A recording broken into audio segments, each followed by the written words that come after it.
again, everybody, and welcome into Gamecock Central Radio. It's Emerson Phillips, joined by Gamecock legend Kip Bouknight for a baseball report today. The Gamecocks 2-1 after the first series of the Mark Kingston era against VMI this past weekend, and the Gamecocks have two midweek games this week. It'll be Tuesday at 4 o'clock against North Florida, and then Wednesday's game also set for a 4 o'clock start at Founders Park against Winthrop. The Gamecocks on a 10-game homestand to open the 2018 campaign, and my partner Kip Bouknight providing color commentary for Gamecock baseball on the SEC Network, and he and Birch Antley will have the call of Wednesday's game against Winthrop, 4 o'clock start, again on the SEC Network Plus. So, Kip, welcome in. Good to have you, and congratulations on getting the TV job, man. Very excited for you. Yeah, thank you so much. It definitely was fun to start the Mark Kingston era on SEC Network, and unfortunately the Gamecocks lost the first game, but ended up having a very solid weekend and winning 2 out of 3. And it's a new era, and excited about the team, and look forward to seeing what the rest of the season holds. Kip, wanted to get your impressions on the team, and I know it's just the first series of the new season, but the Gamecocks fell to VMI 7-6 on Friday. Kind of a strange ball game with that situation with the hit batter in the fourth inning. So kind of a strange set of circumstances in that fourth inning, and credit to VMI for winning the ball game. They held off a late Gamecock rally to win, but then the Gamecocks got it in gear really Saturday with a 7-2 win, and then 9-0 on Sunday. The Gamecocks won. So just wanted to get your overall impressions of the team. Starting pitching, bullpen. The Gamecocks hit for power, something that we've been hearing during the offseason that they would try to do more of this year, and I thought they did that in the first weekend of the season. Yeah, they did. Adam Hill was snake-bitten a little bit in that fourth inning after getting what he thought was a inning-ending 2-6-3 double play and having to come back out after a couple minutes, and ended up giving up a 4 spot, and tough outing for him. But I did see signs of brilliance. We saw signs of Adam Hill at his best, and definitely with frontline stuff. He just got into hitters' counts too much. I mean, he was, falling behind hitters for the most part, but he did have signs of throwing, getting really ahead of hitters at times, and when he did that, he could be dominant, and I expect to see that more moving forward. But from a hitting standpoint, I think the Gamecocks, I think it was obvious that their approach was much better, in my opinion. I think they were very selective but aggressive, if you can say that. I mean, they were working and getting into hitters' counts, but they had good approaches. I mean, the only thing that you look back on, especially in that game on Friday, for me, is there was an instance where they had second and third and 1 out, and corner infield was playing in, but middle infield's playing back, and you need a sac fly or ground ball to short or something, and they just weren't able to execute manufacturing a little bit. But again, first game, it was a good game. Offensively, I think all weekend they were, other than leaving, a lot of runners in scoring position, they definitely hit for some power. And I think this will be a fun team to watch. I think the moxie of this team, they played with a little chip on their shoulder. It reminded me of really and truly what Ray Tanner built here at South Carolina, and a team that just wanted to win and were going to battle and play their hardest every single out for every single game. And that's what this team's got to do. I think, they're probably a couple hitters and maybe a couple pitchers away from being maybe the hunted, if you will. I mean, the team that it should go to Omaha, but this is a team that could sneak up and bite you. I really think so. I think this is a team that could, play a little ticked off, if you will, because of the season they had a year ago, and no telling what's going to happen. I know one thing: they're prepared. This is a team that is absolutely well coached, in my opinion, and they're prepared and they're hungry. And even when you win and you win national championships, I still think you have to play with that edge. And I just don't know if we saw that the last couple of years with Gamecock baseball. So overall, my impressions were it was very exciting. There were some great appearances by relievers throughout the weekend, and certainly some good to see the bats, swinging it a little bit and hitting the ball out of the ballpark. Yeah, John Gilreath turned in perhaps the performance of the first game of the series with 4 shutout innings of relief.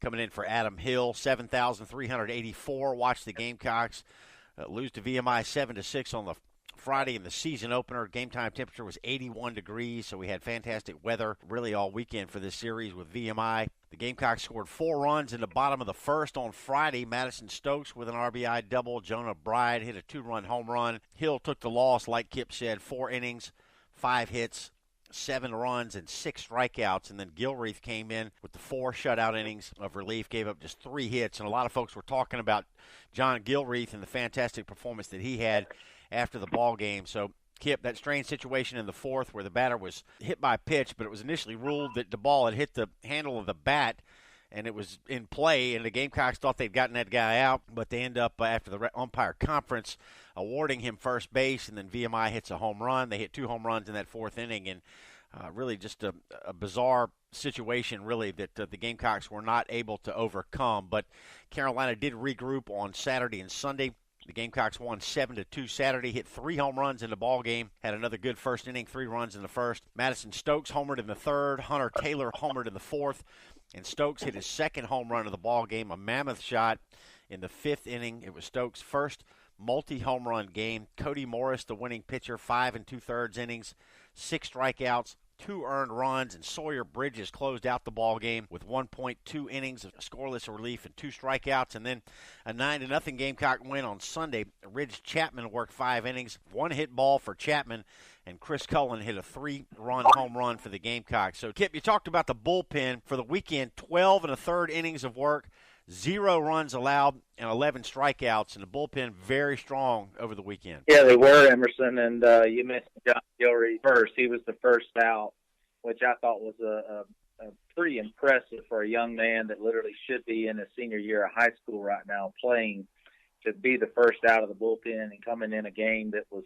I believe, 7-5 at the time, and just absolutely shoved. I mean, he was dynamic. He was trusting his stuff, throwing strikes, attacking the hitters, and the only thing I can say is, it takes a lot to impress me like he did in the very first outing, and in my opinion, we're looking at a young man that could, I'd have no problem starting him on a Friday night in the SEC. That's how impressed I was with him. Now, obviously, the coaching staff has a plan for him. He's 17 years old.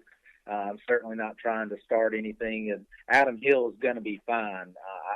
I'm certainly confident that, the pitching coach is going to do a wonderful job of working with him and working on continuing to get him to pound the zone and trust his stuff. But what John Gilreath did was outstanding. He showed 3 pitches that he could throw off for strikes, and he commanded the strike zone and attacked the hitters, and he just needs to trust his stuff. He's getting a start tonight, which is obviously great, and then he'll be available on the weekend again this weekend. So I think it's one of those scenarios where the sky's the limit for him. If he goes out and continues to impress and do well, and if there's an opportunity, I can't imagine the coaching staff not feeling confident in putting him in the rotation. But having said that, the starter on Saturday and Sunday both did okay and well. And like I said, Adam Hill showed signs of what we expect to see from Adam Hill. So they're certainly not going to jump the gun, I'm sure. But it's a great one of the great relievers we saw this weekend. It's very positive for the Gamecocks. Gilreath, 5'11", 191 pounds, freshman from Northwestern High School in Rock Hill, South Carolina. One of the more talked about players after his strong performance on Friday. And Kip, if there was one downside to the weekend, aside from the 1-run loss on Friday, it was that the Gamecocks struck out 28 times this weekend. Yeah, they did, but they also had a decent amount of walks.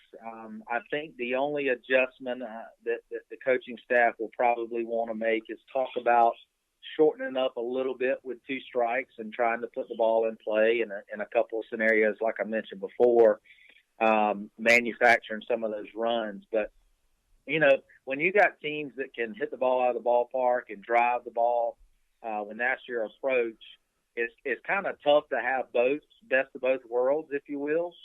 You want to give your guys freedom to swing the bat. I mean, we saw that I can't remember what inning it was on Friday, but Madison Stokes had a 3-0 count, and he got the green light and rips a double down the left field line.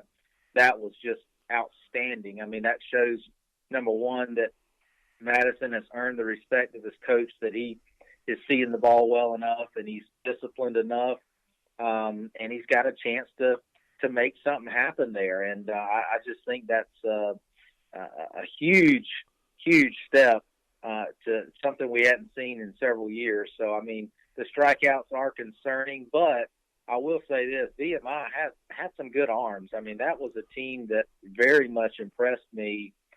Quite frankly, I think that is a team that could sneak up and make regionals for sure. I mean, they had a lot of good arms. They ran out probably 6 or 7 relievers in the game Friday, and I think 5 or 6 of them threw the ball 90 miles an hour or more.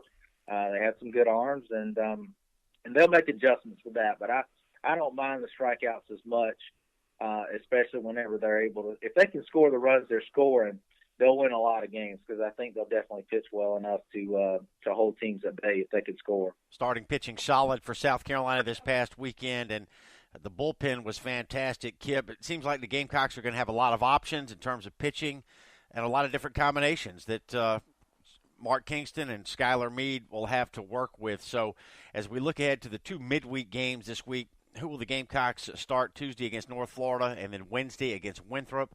A lot of folks talking about the depth of the pitching after this series win against VMI to open the year. Yeah, I mean, it is. It's starting 2 freshmen tonight and tomorrow, and and I think there's still some guys that they've got, that they want to still see throw that are going to be guys. I mean, they know that they're going to need 8, 9, 10 guys to be able to try to make a run at the postseason, and it's good that they're getting those innings of work now, and hopefully with the offense they can get up to some leads and be able to get some guys some extra work that maybe they wouldn't be able to, if they're in a 2-1 game. So, that all that's exciting. I think it was an overall successful weekend for the Gamecocks, and even though they lost that first game, I think it was great to see them respond the way they did Saturday and Sunday. Kip, talk about working the TV broadcast. What was that like for you, and talk about how that came to be? It was fun. I had filled in for Trey Dyson a couple years ago, I don't know, a handful of times, and worked with Derek Scott then, and got a chance to meet and know Birch Antley a little bit over the weekend, and it was fun. It was exciting. Just, a little awkward. I mean, I get a call, I don't know, Monday or Tuesday the week before the season started, and get asked to do it. And obviously Trey Dyson being one of my best friends in the world and former teammate. So that part was a little awkward, but other than that, it was, I thought, a good broadcast. And, I'm still learning on the fly, obviously. So I'm still asking folks to give me good criticism and let me know if there's things I should say or shouldn't say. And, but it's something that comes pretty natural to me, I think, just trying to let Birch do what he's really good at, and me try to give the audience a perspective from a former player's standpoint, and someone that maybe sees some things that maybe the average fan doesn't see. So I think it was an overall success. I think it's certainly an honor to be a part of the broadcast. I've known Birch Antley for many years, and he and I worked high school basketball together. On Monday of this week, we were over in Sumter working the same high school basketball tournament, and I asked him what it was like working with you, and he said you were fantastic, and he said that you're a natural, and we both agreed that if anybody was ever born to do color commentary for baseball on television, that it would be you. So Bert said great things about you, and I know he's looking forward to working with you the rest of the year. So very excited to hear that you get an opportunity with the SEC Network.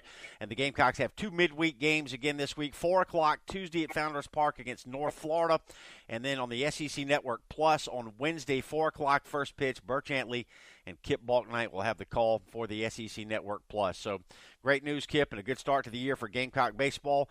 And we look forward to talking more Gamecock baseball with you here throughout the season on Gamecock Central Radio. Thanks very much. Thank you, Emerson. Go Gamecocks. All right, that's Kip Bouknight. He won the 2000 Golden Spikes Award, and that's college baseball's version of the Heisman Trophy. And Kip Bouknight will be with us all season long here on Gamecock Central Radio, and you can see him on TV on the SEC Network this year covering the Gamecocks. So that'll wrap it up for today's edition of GCR. We'll come back later in the week, and we'll preview the Charleston Southern series coming up this weekend. Gamecocks at home Friday, Saturday, and Sunday against Charleston Southern. And Kip and I will come back later in the week to talk about it on Gamecock Central Radio. Thanks for being with us.